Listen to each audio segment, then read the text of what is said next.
rocher, ta lumière est mon sauveur. Je ne crains rien. Il est mon rempart et mon ferme soutien. De qui pourrais-je avoir peur? Shalom.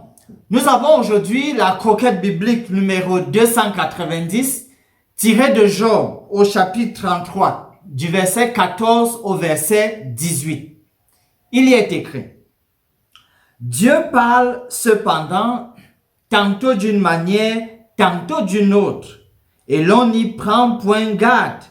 Il parle par des songes, par des visions nocturnes, quand les hommes sont livrés à un profond sommeil, quand ils sont endormis sur leur couche. Alors, il leur donne des avertissements et met le sceau à ses instructions, afin de détourner l'homme du mal et de le préserver de l'orgueil, afin de garantir son âme de la fosse et sa vie des coups du glaive. Ici, Élihu introduit sa première remontrance à l'endroit de Job. Il dit qu'en réalité, si Job était resté tranquille, calme, il aurait pu entendre Dieu lui parler par rapport à sa situation. Il aurait pu, mais au lieu d'être calme, Job plutôt n'a fait que se plaindre ça et là. Une manière de dire, pour faire application à nous et nos malades, au lieu souvent juste d'être dans des jérémiades, parfois juste rester calme pourrait permettre de mieux comprendre et discerner la voix de Dieu, s'adressant à nous, à vous dans cette situation particulière, le calme. Dans un deuxième temps, Élihu mentionne les moyens par lesquels Dieu parle, par lesquels il nous parle. Il fait allusion aux songes, aux visions. Lorsqu'on est couché dans un profond sommeil, il mentionne tous ces moyens-là. Il est toutefois important de savoir que Satan, l'adversaire de Dieu, souvent aussi, peut profiter des moments de sommeil pour nous donner un certain nombre de visions, pour propulser à notre pensée un certain nombre de scènes. C'est donc la Bible qui doit pouvoir confirmer nos visions et nos rêves, si oui ou non ils viennent de Dieu.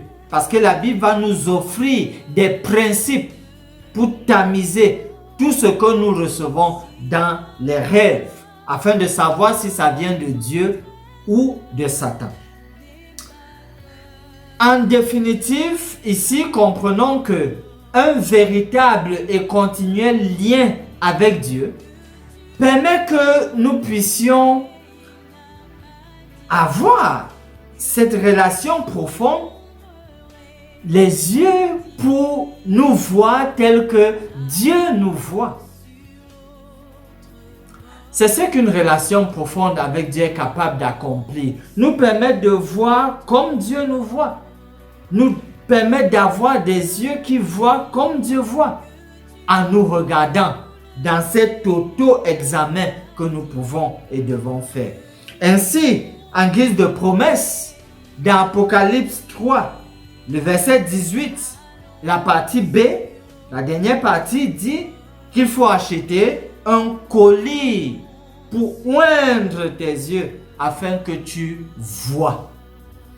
Et donc, chers amis, le collier spirituel que le Seigneur vous propose, nous propose, est quelque chose qui permet que nous puissions, en faisant un examen personnel, nous voir vraiment tel que Dieu nous voit. Ainsi, nous allons sentir le besoin d'être attirés vers le Seigneur, de nous humilier et de nous attendre toujours à lui. Vous êtes donc encouragés à avoir ce collier, à voir votre dépendance vis-à-vis du Seigneur et à comprendre que véritablement, sans Dieu, nous ne pouvons rien faire. Finissons par ce mot de prière. Cher Père, nous sommes si heureux de savoir que tu as envoyé ton Fils Jésus pour nous. Merci pour sa venue dans notre monde. Merci pour son œuvre et son ministère en notre faveur.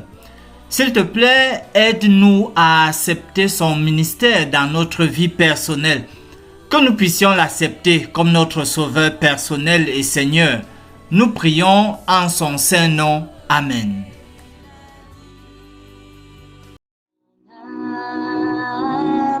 Espérons l'Éternel, mon âme, espérons l'Éternel, qu'un chant s'élève au Dieu du ciel, qu'un chant s'élève au Dieu du ciel, mon